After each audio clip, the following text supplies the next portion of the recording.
रात के करीब 2 बजे का समय था।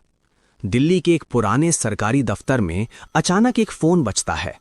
फोन उठाने वाला अधिकारी कुछ सेकंड तक चुप रहता है, फिर उसके चेहरे का रंग बदल जाता है।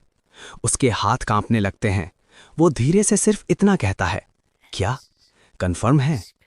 दूसरी तरफ से जवाब आता है, यस, ही इज गॉन, और इस बार परमानेंटली।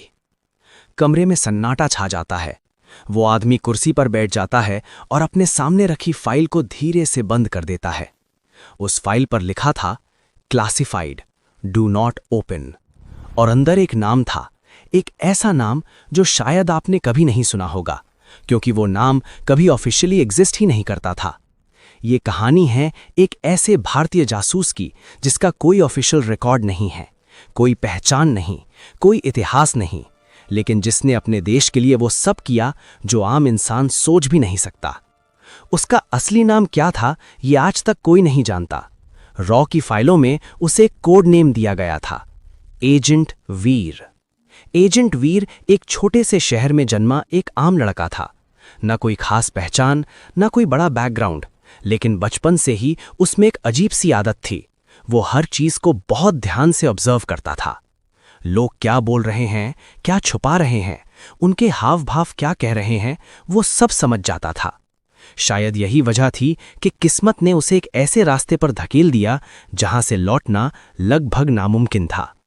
कॉलेज के दिनों में एक दिन उसने एक ऐसी जानकारी दी जिसने सब कुछ बदल दिया। उसने एनोनिमसली पुलिस को बताया, एक ऐसे गिरोह के बारे में जो सिर्फ स्मगलिंग नहीं बल्कि आतंकवाद की फंडिंग से जुड़ा हुआ था। जब जांच शुरू हुई तो पता चला कि जानकारी बिल्कुल सटीक थी। ये कोई आम बात नहीं थी।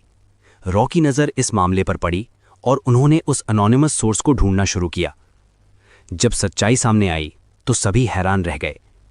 वो कोई ट्रेंड एजेंट नहीं था बल्कि एक आम स्टूडेंट था। यहीं से उसकी जिंदगी बदल गई। रॉ ने उसे अपने अंडर लिया और शुरू हुई उसकी ट्रेनिंग। ये ट्रेनिंग आसान नहीं थी।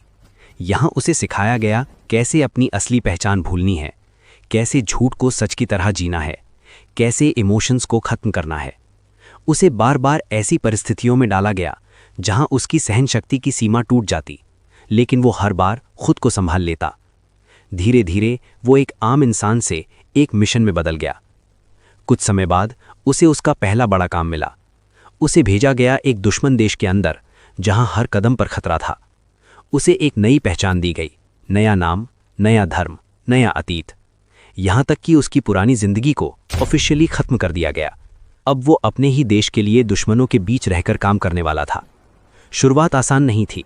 हर व्यक्ति शक की नजर से देखता था, हर सवाल एक परीक्षा होता था, लेकिन एजेंट वीर ने धीरे धीरे वहां अपनी जगह बना ली। उसने दुश्मन के नेटवर्क में घुसपैठ कर ली और अंदर की जानकारी जुटानी शुरू कर दी। एक दिन उसे एक ऐसी जानकारी मिली जिसने सब कुछ बदल दिया। एक बड़ा हमला होने वाला था। टारगेट भारत का एक बड़ा शहर। अगर ये हमला सफल होता तो हजारों लोगों की जान जा सकती थी। ये कोई साधारण साजिश नहीं थी, ये एक बड़े स्तर की योजना थी। एजेंट वीर ने तुरंत ये जानकारी भारत भेजी। भारत में एजेंसियां सतर्क हो गईं, लेकिन समस्या ये थी कि हमला कब और कहां होगा ये पूरी तरह स्पष्ट नहीं था। समय बहुत कम था। एजेंट वीर को और गहराई में जाना पड़ा, और यही सबसे खतरनाक कदम था। अब दुश्मन एजेंसी को शक होने लगा था कि उनके बीच कोई सूचना लीक कर रहा है। उन्होंने जांच शुरू कर दी। हर व्यक्ति की निगरानी होने लगी। एजेंट वीर अब हर पल खतरे में था। एक छोटी सी गलती और सब खत्म हो सकता था। इसी बीच उसे पता चला कि हमला अगले 48 घंटों में होने वाला है, लेकिन इस बार जानकारी भेजना आसान नहीं था। हर कम्युनिकेशन चैनल बंद था, हर रास्ता निगरानी में था। फिर भी उसने जोखिम उठाया और एक कोडेड मैसेज भारत भेज दिया। वो मैसेज भारत तक पहुंच गया। एजेंसियों ने तुरंत कार्रवाई की और वो हमला होने से पहले ही रोक दिया गया। हजारों लोगों की जान बच गई, लेकिन इसके बाद एजेंट वीर से कोई संपर्क नहीं हो पाया। दिन बीतते गए, लेकिन कोई खबर नहीं आई। फिर कुछ समय बाद दुश्मन देश में एक लावारिस लाश मिली, जिसकी कोई पहचान नहीं थी, कोई नाम नहीं, कोई दस्तावेज नहीं, लेकिन कुछ संकेत ऐसे थे जो सब कुछ बता रहे थे। भारत की एजेंसियों को समझ आ गया वो कौन था।